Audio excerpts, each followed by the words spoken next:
अस्सलाम वालेकुम वरहमतुल्लाहि वबरकातुहू। So welcome back to my YouTube channel. So today जो वीडियो बना रहा हूँ ये हम यूईटी जो आप लोगों ने कॉस्ट कश्मीर के लिए एंट्रेंस दिए हैं, that is university entrance test. बहुत सारे कमेंट्स आए थे कि कट ऑफ बताइए आपकी कॉस्ट कश्मीर में जो वेरियस कोर्सेज होते हैं उनमें कितना कट ऑफ जाता है for open merit plus with different categories, उनका क्या कट ऑफ जाता है। तो उसके बेसिस पे मैं यहाँ पे वीडियो बना रहा हूँ। बहुत मेहनत लगी है इस वीडियो को बनाने के लिए क्योंकि बहुत डीप एनालिसिस किया मैंने, लाइक कि प्रीवियस ईयर क्या कट ऑफ गया था, प्लस इस साल जो पेपर आया था वो as comparison to previous year tough ही आया था। उतना भी टफ नहीं आया था लेकिन टफ आया था कि कट ऑफ पे बहुत सारा इफेक्ट पड़ेगा। सो चलिए इस वीडियो को स्टार्ट करते हैं। So first of all I will show you the seat matrix, मतलब सीट मैट्रिक्स में कौन सी कैटेगरी के लिए कितनी सीट्स अवेलेबल हैं। फॉर एग्जांपल अगर पहले मतलब ये सीट मैट्रिक्स है 2024 का, यहाँ पे आप देख रहे हो 2024 का सीट मैट्रिक्स है। तो यहाँ पे जो ओपन मेरिट की यहाँ पे BVSC में जो रिजर्वेशन दैट इज 50% बराबर ही है, अभी तक कोई चेंज नहीं आई है ओपन मेरिट के लिए। तो यहाँ पे आप देख सकते हो कि अगर BVSC के लिए ओपन मेरिट में 30 सीट्स होती हैं प्लस 30 सीट्स सेल्फ फाइनेंस के लिए होती हैं। सेल्फ फाइनेंस मीन्स कि इसमें आपको एक्स्ट्रा फी भरना होता है, लाइक इसमें बहुत मतलब फी बहुत होती है, प्लस वो आपको आगे की मतलब 5 ईयर्स में कंटिन्यू उतना ही फ़ी भरना है। लाइक जैसे कि अगर आपको उसको यहाँ BVSC में 70 की फ़ी होता है, लाइक 70,000, तो आई थिंक आपको शायद 1.5 लाख एक्स्ट्रा भरने होते हैं सेल्फ फाइनेंस के लिए। तो सेल्फ फाइनेंस का कट ऑफ भी बहुत कम जाता है ड्यू टू दिस हाई फ़ी। अगर हम फिर इसकी यहाँ पे सीट्स देखेंगे तो ओपन मेरिट के लिए 30 सीट्स होती हैं BVSC में, एग्रीकल्चर में ओपन मेरिट के लिए 54 सीट्स होती हैं, प्लस अगर हॉर्टिकल्चर की बात करेंगे तो ओपन मेरिट के लिए यहाँ पे 54 सीट्स होती हैं एंड यहाँ पे भी सेल्फ फाइनेंस दोनों के लिए अवेलेबल होती हैं। और इस सेल्फ फाइनेंस में कोई भी पार्टिसिपेट करता है, कैटेगरीज वाले भी और ओपन मेरिट वाले भी, लेकिन सेल्फ रिजर्वेशन नहीं मिलती। फिर अगर फॉरेस्ट्री की बात करेंगे तो ओपन मेरिट के लिए यहाँ पे 26 सीट्स होती हैं एंड सेल्फ फाइनेंस 25 सीट्स होती हैं। और सेरिकल्चर में 24 seats for open merit and 24 self finance for all categories plus open merit के लिए भी। फिर अगर हम यहाँ पे SC की बात करेंगे, SC के लिए BVSC में 5 सीट्स होती हैं और एग्रीकल्चर में 9 सीट्स, हॉर्टिकल्चर में 9 सीट्स, फॉरेस्ट में 4, ऐसे सिमिलरली आप यहाँ पे सब देख सकते हो ST के लिए क्या क्या सीट्स होती हैं यहाँ पे। और फिर आप यहाँ पे RBA का भी देख सकते हो 6, 10, 10, 5, 4। और यहाँ पे OBC का भी, OBC की यहाँ पे रिजर्वेशन इंक्रीज़ की है, दैट इज 4% 8% तक की है, दैट इज 8% इनकी रिजर्वेशन है। सो दैट यहाँ पे 5 सीट्स इनकी सीट्स, प्रीवियसली 2 सीट्स होती थी जैसे कि ALC की सीट्स होती थी BVS में, तो यहाँ पे 3 seats on the basis of new reservation के बेसिस पे यहाँ पे इनकी भी सीट्स इंक्रीज़ की। सिमिलरली इन कोर्सेज में भी इनकी सीट्स इंक्रीज़ हुई हैं, लाइक दैट यहाँ पे भी ST की भी सेम वैसे ही रिजर्वेशन 10 to 20% इनकी रिजर्वेशन इंक्रीज़ की गई है। प्रीवियसली ईयर्स 10% थी और अब 20% रिजर्वेशन के बेसिस पे यहाँ पे इनकी सीट मैट्रिक्स बनी है।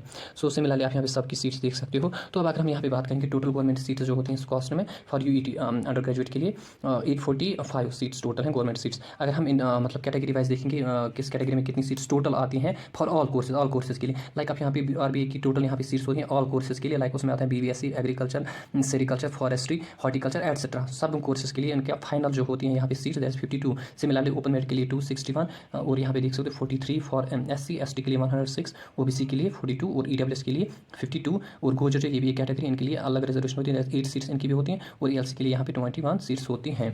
सो चलिए अब हम आते हैं यहाँ पे कट ऑफ कितना जाएगा, कौन सी कैटेगरी में कितना कट ऑफ जाएगा फॉर वेरियस कोर्सेज के लिए। अगर हम फर्स्टली यहाँ पे देखेंगे ओपन मेरिट का, ओपन मेरिट में आपको पता है यहाँ पे 50% रिजर्वेशन दी है इनकी सीट मैट्रिक्स पे, तो ओपन मेरिट का जो कट ऑफ जाएगा फॉर BVSC के लिए वो 100 to 110 जाएगा।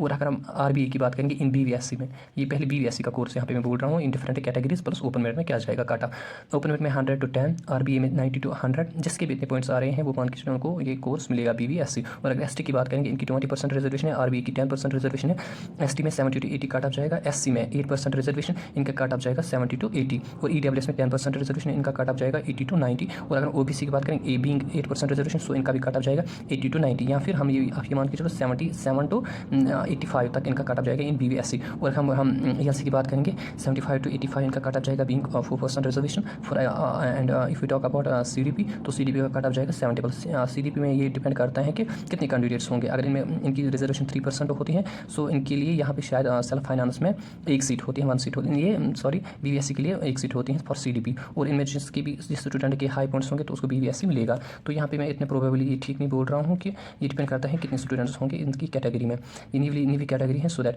अगर हम PWD की बात करें, PWD सेम, अगर मैं इसका बेसिक बताऊँगा कि पिछले साल से क्या आ रहा है, 50+ जिनके भी पॉइंट्स थे तो उनको यहाँ BVSC मिलता था। तो अभी ये भी डिपेंड करता है कि PWD कैंडिडेट्स कितने होंगे और प्लस किसके PWD कैंडिडेट्स में ज़्यादा पॉइंट्स किसके होंगे फर्स्ट प्रेफरेंस में, तो उसको ये यहाँ पे मिल सकता है। और कट ऑफ पे मतलब cut off on the basis of that student कि उसके पॉइंट्स कितने हैं, हाई होंगे तो उतना ही कट ऑफ जाएगा BVSC में। तो PWD और CDP में मुझे कन्फ्यूजन है खुद, क्योंकि इनका ये कॉन्स्टेंट नहीं रहता है ये कट ऑफ। फॉर अगर हम SP की बात करेंगे सपोर्ट्स कैटेगरी उनकी 2% रिजर्वेशन और इनको भी यहाँ पे एक ही सीट होती है, तो 70+ जिसके भी होंगे पॉइंट्स तो उसको ये मिल सकता है। फिर अगर हम दूसरी एग्रीकल्चर की बात करेंगे, एग्रीकल्चर में आप देख सकते हो यहाँ पे ओपन मेरिट का जो काट ऑफ जाएगा that is 85 to for self finance. अगर हम एग्रीकल्चर की बात करेंगे, एग्रीकल्चर में आपको मैंने बोला कि कितनी सीट्स होती हैं, प्लस इसमें सेल्फ फाइनेंस सीट्स भी होती हैं, तो सेल्फ फाइनेंस का काट ऑफ बहुत कम ज़्यादा है, क्योंकि सारे स्टूडेंट्स एफोर्ड नहीं कर सकते हैं, कि कुछ स्टूडेंट्स हैं, मतलब सारे स्टूडेंट्स हैं, कुछ स्टूडेंट्स एफोर्ड नहीं कर सकते उतना फीस, सो दैट वो लीव ही करते हैं वो वाली सीट, एंड वो देन काट ऑफ भी कम जाता है इसलिए।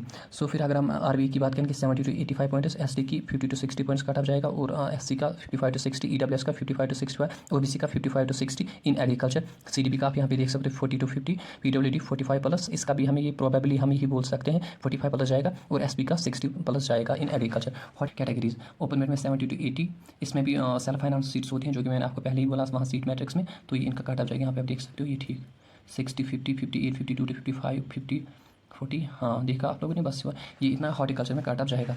सो अगर हम इसके बाद यहाँ बीएससी फॉरेस्ट्री का कोर्स भी होता है यहाँ पे, तो इनका काट ऑफ ऐसे जाएगा, ओपन मेरिट में 65 टू 70, एसटी में 40+ जिसके भी होंगे, एससी में 40+, और अगर आरबीई की बात करेंगे तो 50 टू 55, और अगर ओबीसी की बात करेंगे तो 40+ जिसके भी होंगे उसको भी ये कोर्स मिल सकता है, और अगर ईडब्ल्यूएस की बात करें तो 40 to 45।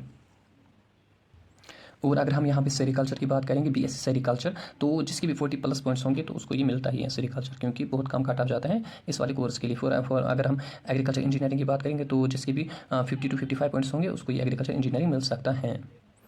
So this was all about कि कट ऑफ कौन सी कैटेगरी में कितना जाएगा, और प्लस कोर्स डिफरेंट कोर्स में कितना कट ऑफ जाएगा, वो आप सब लोगों ने यहाँ पे देखा कि होप आपको ये वीडियो अच्छा लगा हो। प्लस आपको मैं ये बता दूँ कि जब काउंसलिंग होती है तो आपको पता ही होगा कि जो कॉस्ट में है वो काउंसलिंग मतलब मॉप अप राउंड का काउंसलिंग होती है, दैट मीन्स फर्स्ट राउंड भी होता है, सेकंड राउंड भी होता है, थर्ड राउंड भी होता है, इवन कि मॉप अप राउंड भी होता है। सो आप यहाँ पे जो ये मैंने काटा बताया है मतलब कि 40 तक जाएगा, तो 40 मतलब फर्स्ट राउंड में ही नहीं जाएगा। फर्स्ट राउंड में मतलब अगर आपको वहाँ पे फॉर एग्जाम्पल बुलाएंगे, मेनली जो बुलाते हैं फर्स्ट राउंड के लिए वो 60+ जिसके भी पॉइंट्स होंगे, फॉर एग्जांपल 60 पॉइंट जिसके भी पॉइंट्स होंगे उसको फर्स्ट राउंड में बुलाया जाएगा। फिर जब वहाँ पे वैकेंट सीट्स होती हैं तो फिर उसके बाद सेकंड राउंड होता है, और ओबेसली वहाँ पे वैकेंट सीट्स रहती हैं, क्योंकि सेल्फ फाइनेंस सभी अफोर्ड नहीं करते हैं, सो दैट वहाँ पे जो सीट्स हैं वो वैकेंट रहती हैं, प्लस बहुत सीट्स वैकेंट ही रहती हैं। फिर उसके बाद सेकंड राउंड होता है, उसमें भी कुछ सीट्स वैकेंट रहती हैं, फिर मॉप अप राउंड होता है, उसमें भी सीट्स वैकेंट रहती हैं, और थर्ड राउंड में भी वैकेंट तो रहती हैं। सो ओवरऑल मैं आपको ये बोलूँ कि 40+ जिसके भी पॉइंट्स होंगे उसको कॉलेज मिलने के चांसेस होते हैं। मोस्टली जो कैटेगरीज वाले हैं उनको तो कॉलेज ओबेसली मिलेगा ही मिलेगा, उनके लिए रिजर्वेशन होती हैं। तो आप यहाँ पे मान के चलो कि जिसके भी 40+ पॉइंट्स होंगे तो वो ये वेट करे कि उस कॉस्ट काउंसलिंग करे, मॉप अप राउंड तक वेट करे, आपको कोई ना कोई कॉलेज मिलेगा। Thank you so much, hope आपको ये वीडियो अच्छा लगा, और कमेंट सेक्शन में मुझे बताइए कि आपके कितने पॉइंट्स आ रहे हैं। Okay, thank you so much, अल्लाह हाफ़िज़।